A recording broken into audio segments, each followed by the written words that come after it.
Hi everyone. In this presentation, I will cover some of the constraints that we face while delivering social studies curriculum. So, first, I will address the historical accuracy component of this. Many teachers often struggle to find a balance between teaching historically accurate lessons and including some censorship within their lessons.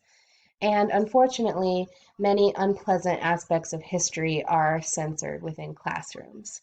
Um, it can be quite difficult sometimes to know what to include and what not to include with our lessons, but what's important is that we present an accurate presentation of history. We don't want to sugarcoat anything for our kids.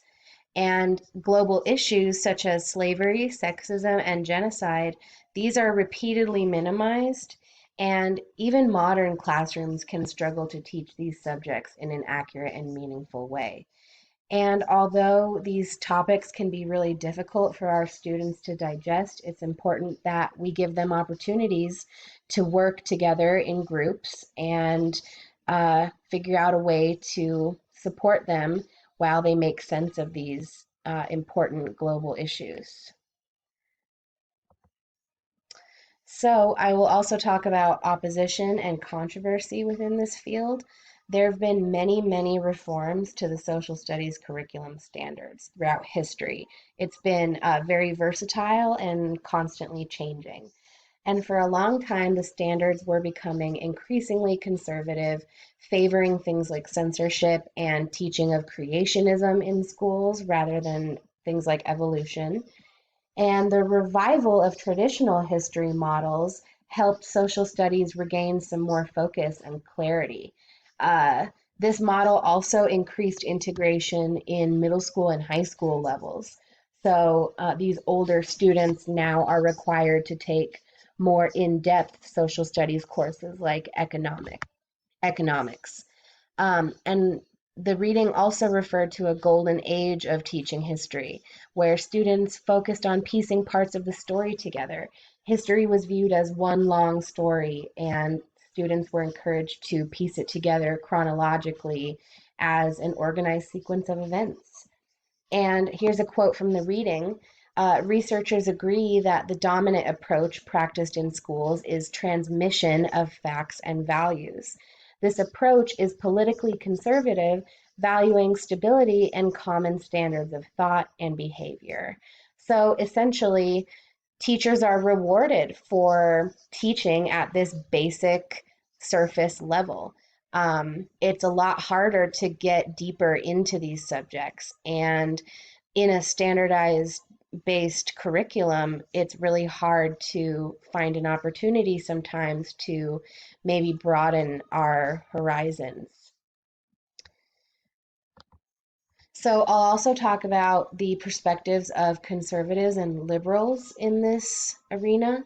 So there was an argument for social education in which cultural identity and social context play a more valued role than a curriculum built for a universal child. So again, focusing on less of a cookie cutter type of curriculum and instead developing more diverse curriculum, more individualized for our students. So conservative groups like the New Right, neoconservatives, and the Back to Basics movement, all of these groups argued in favor of things like censorship, creationism, and they opposed secular humanism. However, liberal critics, they wanted to provide alternative images of family life, teach about evolution, race relations, things like religions, politics, patriotism, free enterprise, and communism. So essentially, improving diversity within the instruction and presenting a more true to life rendition of history. Um, and unfortunately, a storm of controversy continues to swell among both sides, even to this day. At first, not everyone supported the standardized based movement that we use today. This standards movement seemed a little too broad, and it was criticized for the high stakes testing model that we are familiar with now. However, this centralization of the standards helped social studies regain more focus and clarity as a whole. So we finally agreed on some things and started to develop more concrete standards. And I will also address textbooks. So textbook companies, they are a vital part of what is actually being taught within the curriculum.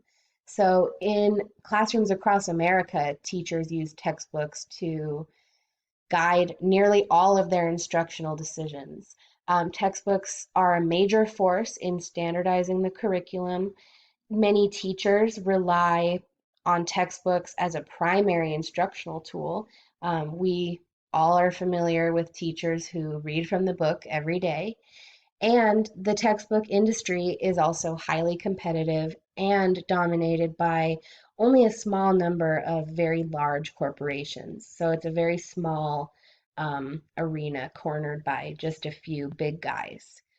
And textbooks allow teachers to take an increasingly less active role in developing curriculum, unfortunately. It makes it a little too easy for us sometimes. So they focus on the basic transmission of facts instead of exploring and depositing more relevant knowledge. And of course, political and state regulations play a role in this as well. We are using a high stakes standardized testing model. And of course, the No Child Left Behind Act is a recent move of policy that has impacted the education field as a whole. And many decisions about education reform come directly from these changes in policy, whether it be locally or even broader than that. Schools, teachers, and families frequently have very limited control over these decisions. However, teachers must comply with these regulations. If you're teaching at a public school, you have to teach to the standards. And policymakers get to design the curriculum based on what they think is the most important for students to learn. So this model does not consider personalized instruction based on student interests. So again, it's always best to develop our curriculum based on the specific interests and needs of our students, a little more diversification within our lessons. And here's some alternative ideas. So once again, there was an argument that we should value uh, more of a diverse student rather than a universal child and finding the benefits in their diversity. And a quote that really resonated with me was that the curriculum must be seen as a living part of communities and social movements.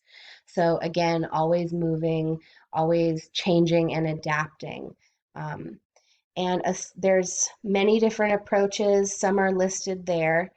And all of this can be summed up with kind of giving a focus on African American authors and educators. We should definitely be turning to those resources to um, help ensure that our curriculum is historically accurate.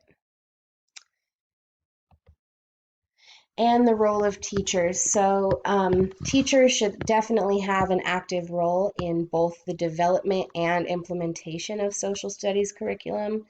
Many teachers frequently feel discouraged by this. Um, they begin to assume the role of an educational decision maker rather than a curriculum developer. So, again, maybe feeling like we don't have a lot of power over what we can teach. However, we can work to take more active roles when we can. Many teachers feel more comfortable using a textbook and relying on that, and so this means that they're hesitant to expand their teaching and planning processes, maybe becoming more of a developer. And here's a quote from the reading. A possible role for teachers is as active implementers. In this role, Teachers are assumed to have impact on the implementation of curricular ideas and strategies. And then the reading mentioned that the third and most desirable role for teachers is as curriculum user developers. So, full partners in development for the curriculum. And again, I think it's important that we take as much responsibility as possible for the lessons that happen within our classroom. And overall, social studies is an extremely complicated field to teach.